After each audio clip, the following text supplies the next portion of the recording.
All right.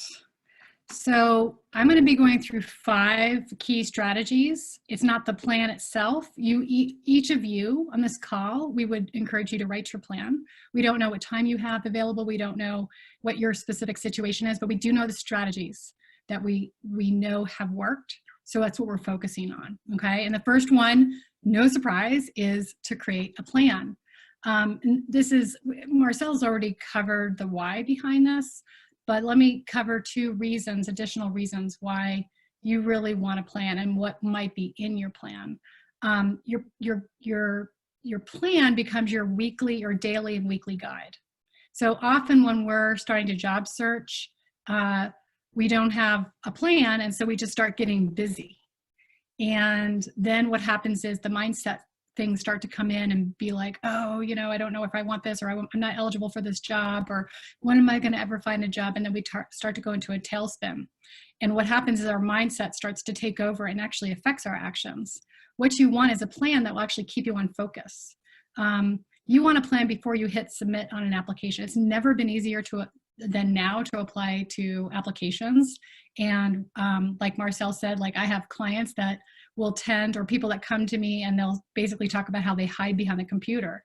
It's like basically they can do a whole lot, without actually ever connecting with people. You can apply for hundreds of jobs, but then you're completely not strategic. So the action takers are the one that succeeds, but in addition to having sort of weekly and daily targets, you also want to have a plan that makes sure that you're putting your time in the right place. You want to make sure the allocation of that time is going to the things that actually are going to make a difference. Because you could say, I spent, 4 hours working on this, and why is it crickets? Well, it might be because you're not connecting with people, you're not networking enough. And we have a strategy coming up on that.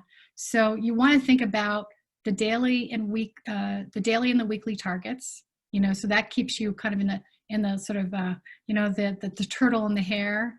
The turtle wins because the turtle made steady progress.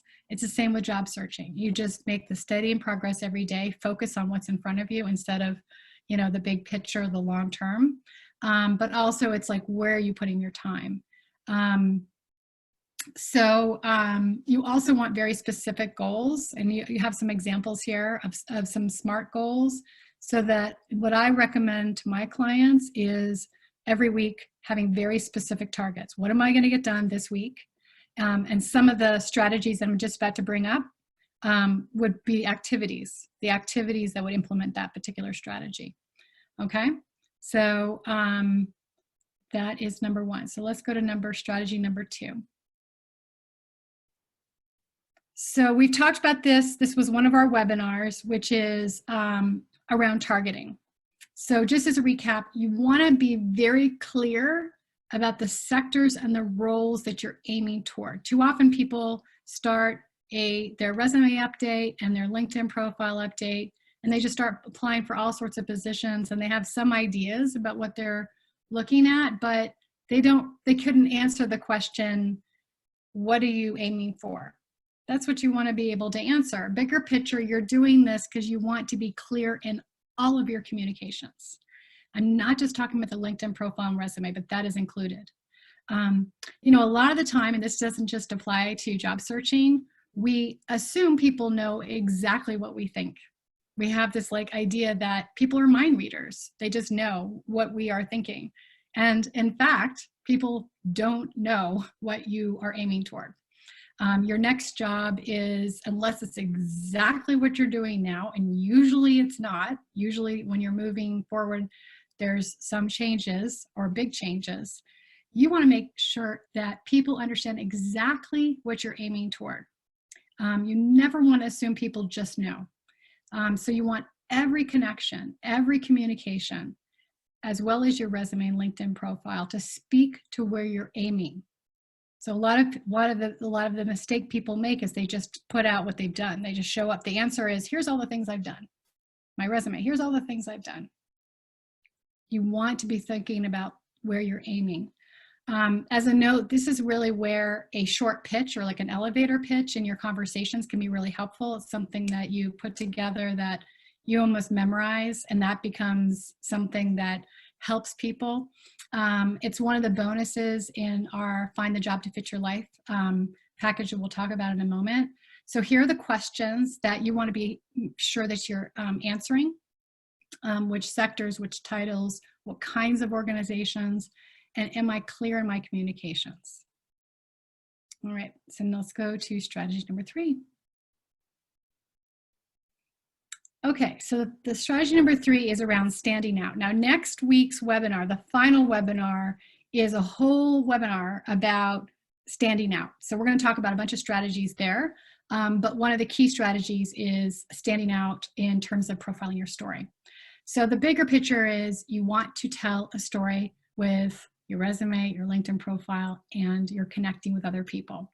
The story is not a collection of all your jobs and all the activities, you know, like you're responsible for this and you manage that and, you know, you participated in this. That's not the story. The story is the packaging of all your skills, strengths, experience, and passion, or how you help people. It's a narrative. And that's tricky because sometimes we have a lot of different experiences. But when I work with my clients, what we do is we work to figure out their strengths, their superpowers, because your strengths, your superpowers, how you're different, how you're special, has showed up in all those jobs. That's the thread that you want to come out. Your package, what does that add up to? Well, usually it's about impact. What impact do you bring? What results do you bring? Not just what are all your activities. Every single person on this call has a set of strengths, and you want to unpack yours in that narrative. Someone should be able to read your resume or LinkedIn profile and know exactly how you help people, how you add value. Okay, and that's one big way to stand out. And you want to do this, again, you know, I'm going to be, both Marcel and I are like broken records. You don't want to just be, you know, hovering over your LinkedIn profile and resume for the next 3 weeks. You absolutely want to take what I just told you about the story in the package into your connections, into your networking. So when you have a coffee or an online, you know, Zoom catch up, then you want to bring that story to the conversation so people really get to know you. And because people aren't going to remember all your different positions. They're not going to be like, oh yeah, these years she was there and these years she was there. That's not what they're going to remember. They want to know your story. Okay. So we have these questions. Am I presenting the total package? Am I conveying the right story in all my communications? All right, let's go to strategy number 4. So strategy number 4 is around connecting. And I deliberately did not use the word networking because the word networking just brings all sorts of terrible emotions up. Connecting, which is something you do every day. If you have any conversations via email, via message, via phone, via in-person, which I know in person right now is like a lot less, but you're connecting. So you want to be connecting. For those who weren't here last session, we dedicated the entire workshop to connecting. The reason for that is that upwards of 85% of all jobs are obtained through referral. So if you are spending 85% of your time behind a computer applying cold, then your strategy is not going to work as well, statistically at least. You want to spend most of your time, this is where your plan comes in, most of your time needs to be spent connecting. So obviously we're not going to rehash everything we talked about last week, but you want to ask yourself, am I connecting one-to-one with people, email, messages, calls, Zoom? I did see somebody in the introduction say that they had put some things on hold because of COVID, and I understand that. But I would love to encourage all of you to no longer look at COVID as putting things on hold. There's a lot of connecting that you can do now, and I encourage that. I think people it's no longer we're in the crisis, we're in the long term, whatever the long term looks like. reach out, make connections, set up Zoom calls, do everything you possibly can to make those connections. And obviously LinkedIn, that's a whole connection network. You can be connecting every day with new people, reaching out. And just as a reminder, one of Marcel's golden tips is when you reach out and connect, don't use that little box that gives you an opportunity to connect personally, to just write a note, okay? So you really, really want this to be one of your top strategies. Okay, so last but not least, so I am breaking all the rules. We actually titled this 3 strategies, and then when I put it together, I had 5, and I'm sure Marcel's like, it's like the rule of 3 is broken. But I'll tell you why. This strategy, at least, is, you could argue it's part of a plan. You could argue it's part of networking. It is super important.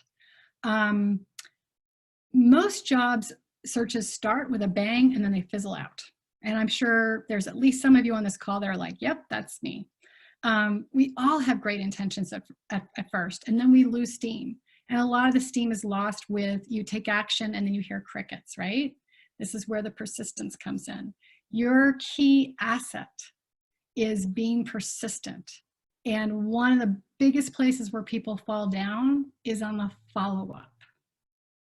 The follow-up. So that would be, you have a one-to-one connection with someone who gives you some names or who you just want to thank, you follow up. Every single time you have an interview, you follow up, and you follow up powerfully. Every single time you put in a job application, you try to the best of your ability to follow up. It's the follow-up where people actually can really profile their persistence, that they want a job. If you want a job enough, you will follow up and you will find a way to show that you're interested. And those, I have specific clients, I have examples, and I'm sure Marcel does as well, where that client follow-up made all the difference to getting the job and not getting the job.